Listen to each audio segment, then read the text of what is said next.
Iraq's been through a lot. We felt as Iraqis there was an opportunity and almost a duty to help rebuild Iraq. There's a lot of money to be made in Iraq, and it's not just oil. The war is old news, and now opportunities span from real estate to startups. My guest today, Mohammed Khudairi, is Iraqi American like me. His family business has grown into a multinational corporation across oil and gas, construction, and retail. Mohammed is also passionate about building an Iraqi tech scene and was one of the first investors to pull off a startup exit in the country. But he learned that it's not an easy market, and to achieve real success, you need a lot of patience. Mohammed, most people, when they hear Iraq, they think war and oil and risk, but you're thinking opportunity and startups. What's one founder that you're particularly excited about? I'd say somebody, Ahmad Amin, is somebody that I've got a lot of respect for. He's developed a great e-commerce platform in a company called Miswag. We've since exited that business, but he's somebody that I've really gotten to know very closely, and we've developed a really close relationship. What struck you about him? Just his passion about the business and his ability to really have the technical knowledge and capacity, which is sometimes lacking in Iraq. So not only did he have a vision, but he knew how to build out that business, that app from the ground up. We took a chance with him. He turned into the largest tech business in Iraq, probably still the largest tech business outside of few, new entrants from outside. But it was a great ride. We ended up helping him raise close to $8 million, which is massive in Iraq at the time. Very, very, very big for us relative to the overall tech investment market. And you have a great vantage point as one of the early founders, really, of the tech ecosystem in the country. Love to hear your take on the opportunities, but also sort of the good, bad, and the ugly. Yeah, I mean, what happened with my story with tech, I come from a traditional family business. So, energy, machinery, consumer goods. When Daesh took over some parts of Iraq in 2014 and 15, it was a really unknown, scary time at the time for us. And so for me, I looked at some, the oil and gas industry was kind of moving south and not doing so well. And I wanted to see where else could we take Iraq? What else could we do? And I, saw tech as a way to, slightly democratize Iraq, open it up, give people, and shift it from an oil-based economy to more of a, human capital-based economy. So that was kind of the impetus for us. Since then, meeting with founders, I mean, I was just really impressed with the founders, the challenges they had. The operational challenges that they were going through. So what we tried to do was just find really good founders, get to know them, try to support them however we could. Early days, there wasn't a fund, there wasn't anything like that. What it was, I'm ready to write an investment ticket, call some friends and family up. Are you guys wanting to come on board? So it was more of a syndicate, and we had maybe 7 or 8 members. Early days, I did tell them, when you write this check, be ready not to get it back, please, and I think a lot of them went into it with their eyes open. That takes a lot of guts, I think, like the being there early, first money, usually, convincing people to actually write those checks. Most of it doesn't come back when you're that early. It is, and that's been part of the learning curve for us, right? There a lot of those investments were a bit early. And so that's been the challenge. I think the ecosystem's still not where we want it to be, quite frankly. Now, there's plenty of focus. There's plenty of development. There's a focus on entrepreneurship, through programs like through BVS and others. But still a lot that needs to be done to really get the ecosystem. And I think one of the main issues that we're still facing is lack of real regional international investment into Iraq. Yeah, you mentioned BBS, Baghdad Business School, and they've done just a phenomenal job of assembling a lot of young Iraqis that are excited about being part of building the future of the country. And I have the pleasure of teaching entrepreneurship in there, so I've seen it firsthand. There's a lot of energy. What do you think are the real opportunities for people who are in that, level or start of their career who want to start a business?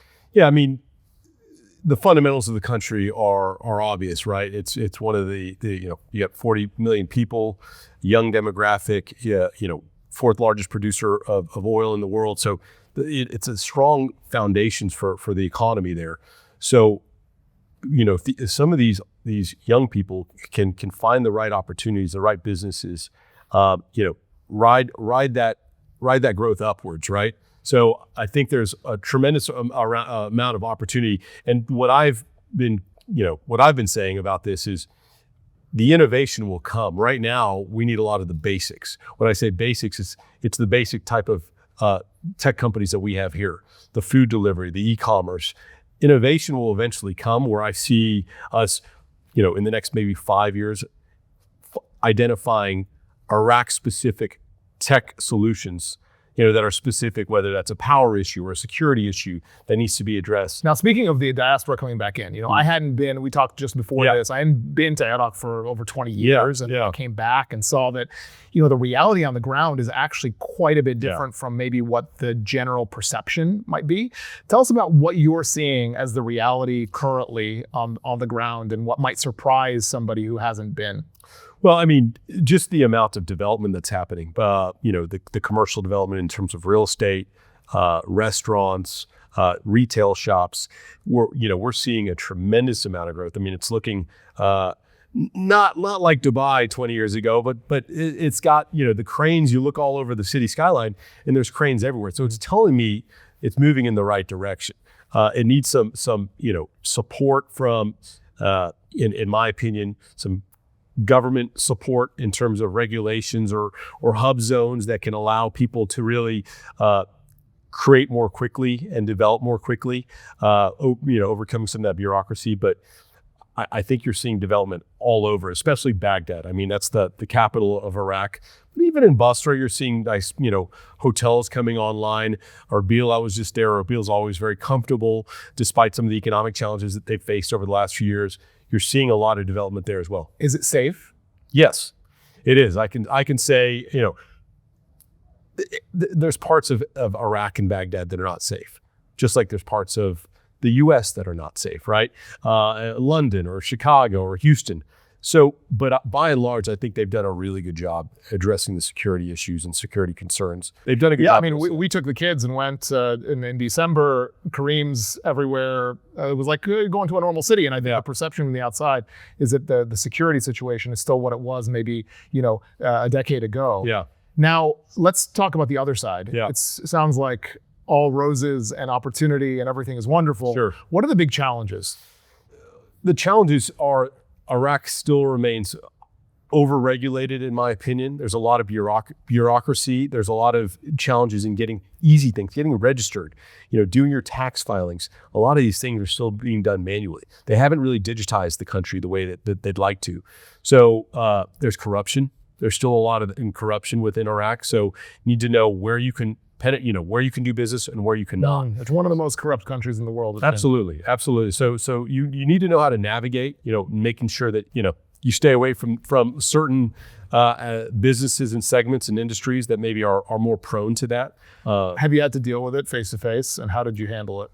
But I think everybody's had to deal with it, and there's differing levels, but there's getting your passport or getting something like that, and there's some petty issues on there, and then there's more high level. For us, we know, and we've been fortunate to know what industries to develop and build in, and where not to, and also when to just to walk away from opportunities. And we've had to walk away from a lot of opportunities, Mohammed. It's just not within our values, not within our DNA as a company, as Khudairi Group, to be able to pursue certain opportunities. So we'll leave that for others. But I hope that the country, I think the Prime Minister's office has made this a heavy focus, but it takes, frankly, not a year or two, it takes a generation to kind of root that out. And I believe they're moving in the right direction. And if you're looking at, as an entrepreneur, to, enter in and start a business in Iraq, what traits or what special ingredients that are different maybe than what ingredients would be necessary in the US or Europe or even in a place like Dubai would you look for as an investor in that founder? What ingredients within that founder? I guess maybe it's similar, but I mean, just really somebody that's got operational expertise and an ability to just be adamant about success. I mean, I think it's really easy just to get beat down a little bit. You've got challenges, you got, Social Security issues, you got tax issues, you got checkpoints all over. So you got just a lot of legal and operational challenges. I'd really want somebody that just focused on operational excellence and is stubborn in a way that isn't going to let himself fail, right? And so if somebody's kind of got one foot in this deal, I mean, one of the challenges that I face is a lot of these entrepreneurs are really smart, and he's like, I've got this business, and then I've do this marketing on the side, and I've got a social media, and so there's not a real focus. You got to go all in. For me. You know what I mean? If I'm going to invest, if I'm going to support, I really need you in, because I'm going to come in and I'm going to give you full support, and I'm going to try to, we're going to sit down, we're going to work on your, board issues and board governance, and helping you really, go from a local company to a real multinational that somebody can invest in. So I think somebody that really kind of is all in and focused in would be something that I'm looking for. Right. And tell me about the formula for success for a regional tech company that might be interested in the 40 million population of Iraq, the opportunity, untapped really market. What does it take in order for one of these players to be successful in a market like Iraq? A few different factors. The factor that I'd like to focus on maybe is the people. Finding the right team locally to be able to really entrust them to shepherd the business, scale the business upwards. Iraq has got a lot of talent, but you got to find that right talent, and sometimes you got to really develop that talent. As you've seen it at BBS, there's a lot of talent out there. They're yearning for education, for the opportunity to grow, and so I think it would start with the people there, and then having a vision and a long-term vision for Iraq. I got to be very candid. Iraq is not an easy market. There's a lot of challenges, operational challenges. The infrastructure is not the same as it is in the rest of the GCC. So you're going to face some challenges. So you have to have a long-term vision and some patience in Iraq. Something that would take us 6 months here to do, it'll take you a year or two to do there. So you really have to have that long breath to be able to last that in the long term. I salute you for sure, being one of the very first. Yeah. A lot of times, there is something called a first mover advantage, but there's also like a second mover advantage, right? Exactly, So the first people burn their money, and then the next people swoop in and take advantage of that.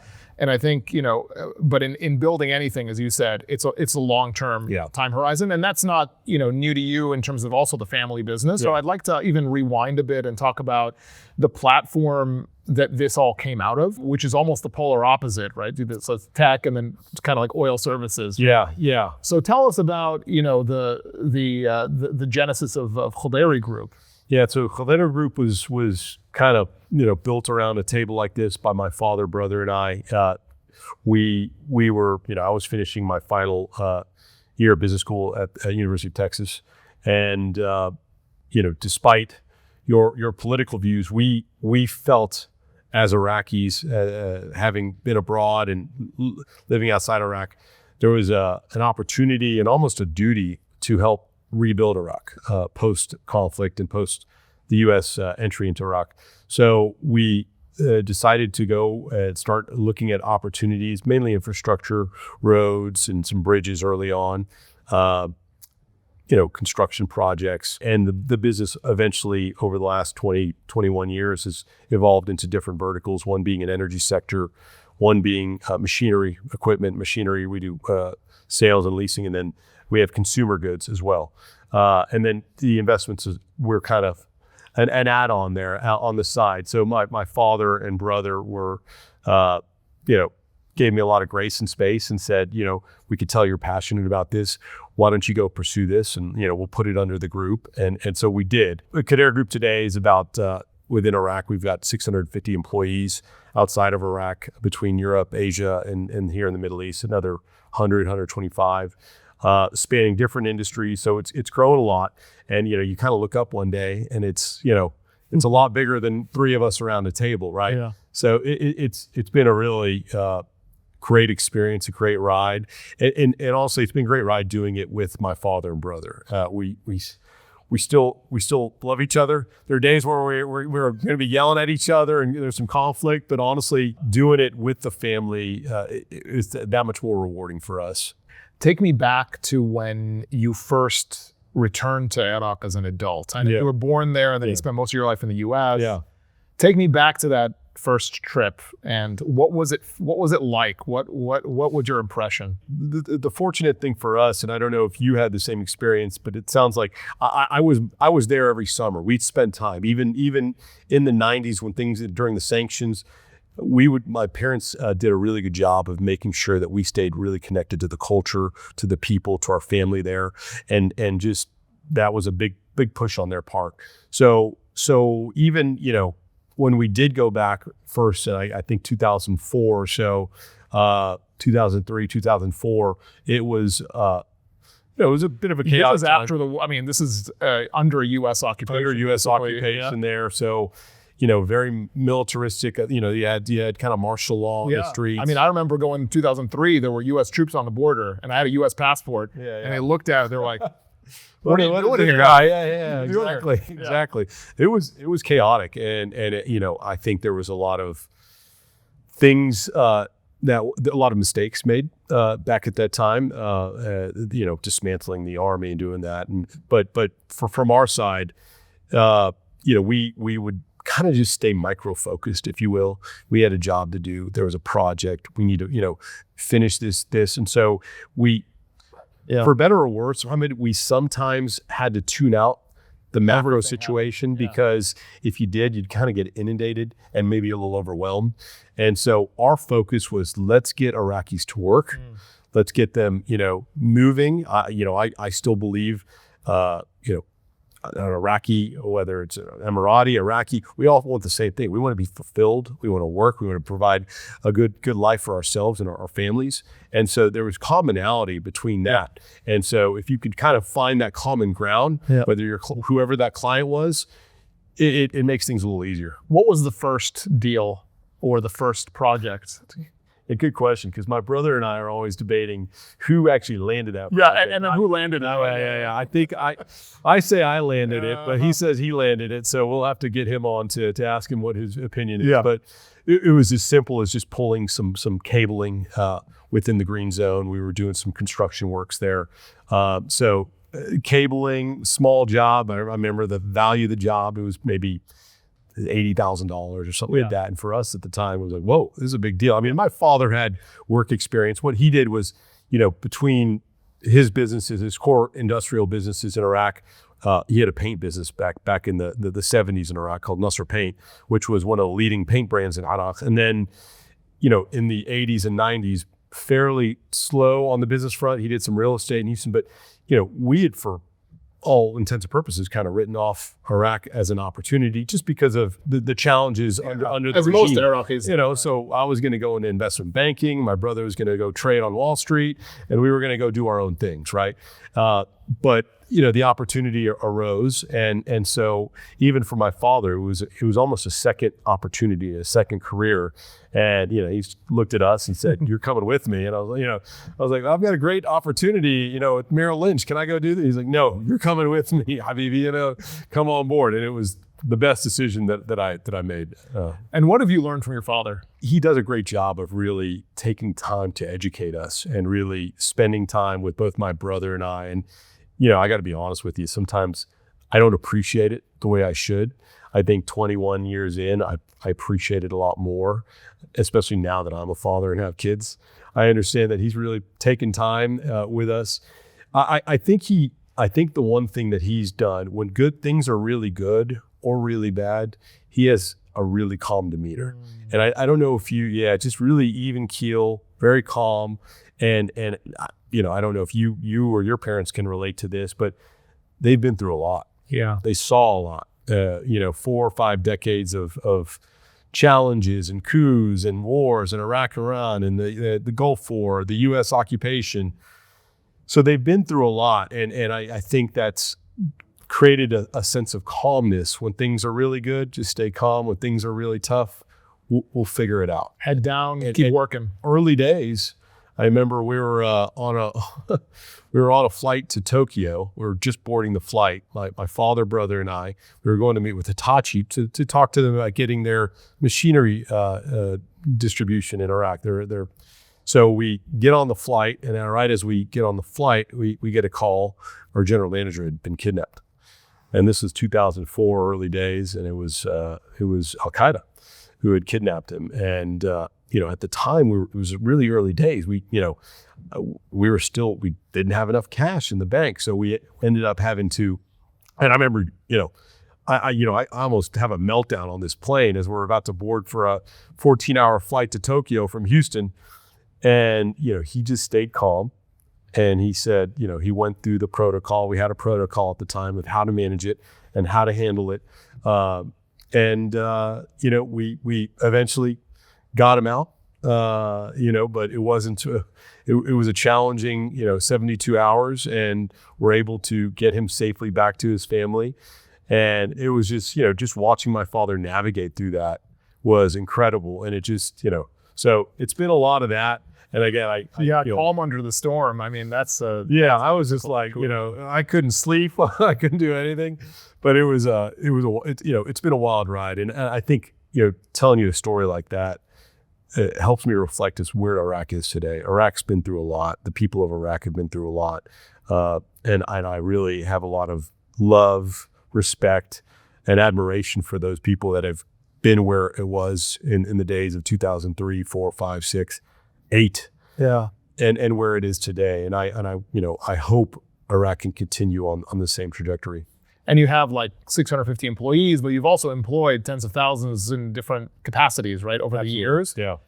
Tell me a story about a former employee maybe that you're proud of, or that you've seen do things that you didn't expect. Identifying one is challenging. We've got a lot of really great staff. I think one thing that just generally we take a lot of pride in seeing our staff. There's a lot of companies that, they want to keep their staff, they want to keep their entertainment. One of our things is we want you to leave us in a better personal, professional place when you joined us. So we're all for them graduating out of the Khudairi Group, family. You'll always be part of the family, but I take great pride in seeing some of these people that, joined us at 22 years old, and they're out there starting their own businesses and doing their own things. And also one of the things that I really enjoy is we've got 10 different nationalities and ethnicities, between Iraqi, American, Filipino, Indian. So that's one thing I like, the diversity in this day and age. It's a different, it's a globalized market where you need people from all over, right? So that's one thing that we take a lot of pride in. One specific example, I can't think of one right now, but I know they're all doing bigger and better things. You know what I mean? And it makes me really proud. Yeah, I think the people element and the developing, the role that you can play really in building the country through its people is really the amazing part about being so early in this. Yeah, I mean, one thing I tell my teams is I don't get out of the bed in the morning being like, I want to go do this pipeline project or this or that, or let's go drill for some oil, or but the people is what motivates me. Seeing their development and really feeling like we're all building something together. There's a project, there's a goal in sight. That's what motivates me. So you used to be living here in Dubai for quite a few years. Yeah. Now you're primarily based out of Houston, making trips into Iraq. Yeah.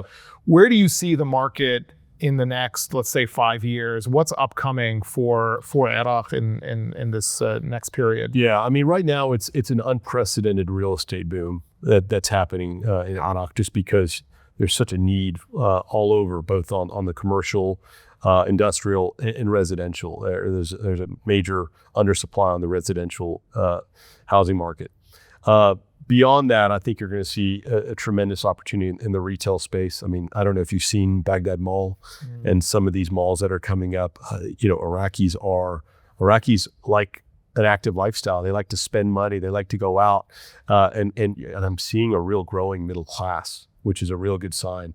So within today, if you told me, hey, I've got X dollars, where am I going to put it? I think the real estate market, you're not going to go wrong there. Well, a lot less risky than the venture side too, right? I was going to ask you if you had some money, let's say $10,000, somebody who's earlier in their career might be interested in putting that somewhere. If I could go back and put $10,000 to put it in Bitcoin or something like that, I really missed the boat on that one. Let's talk today, though. Let's talk today. Knowing what you know, where would you put that money? I think there's still tremendous growth opportunity in Iraq. I think you'll see the real estate market. It's growing. I mean, really exponentially.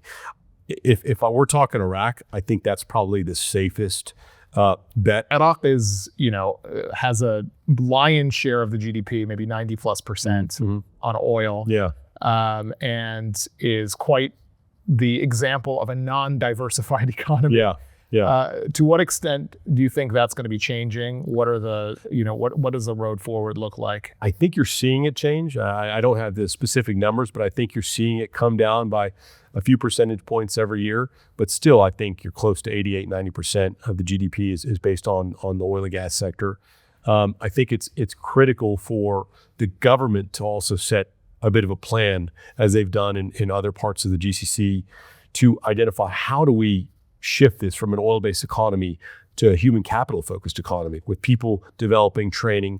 But you're also seeing, retail markets come in and, hotels come in, and Rixos is building. They're right there in the center of Baghdad. So I think you're naturally going to see it. But I think it's existential to Iraq to be able to move away from oil and gas to other industries, because we are going to have other downturns. It's not, if, it's when. So it's important that they focus on that. Let's talk about your portfolio actually at Iraq Venture Partners and the companies that you've seen come up, and also the companies who are applying the pipeline that's coming through.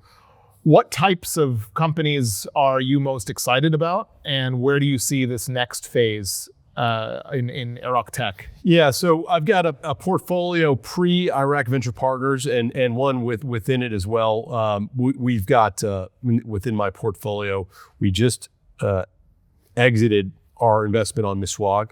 There's a large fintech conglomerate that is buying up a lot of the companies there, called Keycard. And so Miswag, so one of the early exits, exactly. We were able to sell Miswag to Keycard, and I think they've got a strategic vision there. We also have a company called Al Sari. It's a food delivery company throughout Baghdad and a lot of the provinces. So again, we're not reinventing anything here. We're doing what works and what the food delivery is a known business there. We're in a car listing platform called IQ Cars, based in Erbil. Really impressive founder named Amr Saleh, and he's been able to grow this business and innovate. The business continues to pivot. We thought it was just going to be online, but now we've started put some storefronts there because people are more used to listing their car, getting it checked. So we've got storefronts there for us to do some photos for the cars and cleaning and checking. So it's evolved a little bit, but that's going to be a good addition. I'd love to ask you about the biggest mistake that you've made. Oof, where do I start? No, I think the mistakes that I've made are more around not having a full breadth of knowledge within the venture space, and maybe entering to opportunities without having fully done my due diligence. I'm somebody that maybe I'm a romantic, but I fall in love with these founders and these entrepreneurs because they're really on the front lines doing a lot of the heavy lifting and the heavy work. So it's hard for you not to have some respect and empathy for these guys and girls that are they're doing all the work. So for me, I tend to kind of fall in pretty quickly with these, and then maybe less focused on the due diligence and the numbers. So I think that's probably an area that I need to get a little more disciplined in. So my cousin Tanya left Baghdad when she was maybe 10 or 12 years old, right? Okay. And came over to the U.S. and kind of grew up with us in the suburbs of Chicago. Yeah. Just a couple of years ago, she made the decision to move back to Baghdad in order to work at a startup. Yeah. And, she's one of the pioneers, let's say, of that return movement. Sure. What is it going to take to attract many more like her? I think we need some wins. I think you're seeing that. I know of a few guys, the Sanduk founders, also Mustafa came over, moved back from London to Baghdad. You're seeing that happen, but I think we just need a few victories in terms of investment or exits, and I think you'll see a lot of the Iraqi diaspora looking at Iraq as a growth market to move back. So if we can communicate that, make it more vocal, I think you'll see some people moving from Australia, Europe, US back to Iraq, because I do think that Iraq's got poised for 10 plus years of growth. Well, I'd love to wrap up with a quick fire round of questions. Sure. If you don't mind. Sure. The biggest misconception about doing business in Iraq? I think the biggest misconception is the security fallacy. I think it's improved a lot. And so, what you saw 10, 15 years ago on TV is no longer the situation. So I invite you to come look at it. The best piece of business advice you've heard? Never get too down on the lows and never get too high on the highs. One belief about business that you've changed your mind on? It's possible to be too early at times. Do you feel more American or more Iraqi? When I'm sitting in Baghdad on the Tigris River, I feel Iraqi. Sometimes back in Houston, I feel very American. I've got a good 50-50, I'd say. Your management style, in 3 words or less? Empower, support, and try to be authentic. And what should a first-time visitor to Baghdad definitely check out? Fish on the river, Abu Nawas. It's right. unbeatable. And I guess that goes with the next question. Is your favorite Iraqi food? I got to say fish, but kebab and erbil is pretty close second. Okay. One Iraqi export to the rest of the world besides oil that you believe in? Dates. Dates. We have some of the best dates in the world. I don't know. That might be a new business line for Khudairi Group eventually. Well, thanks, Mohammed, so much for joining me on MONIIFY. Thank you so much, Mohammed. Enjoyed it. That was fun.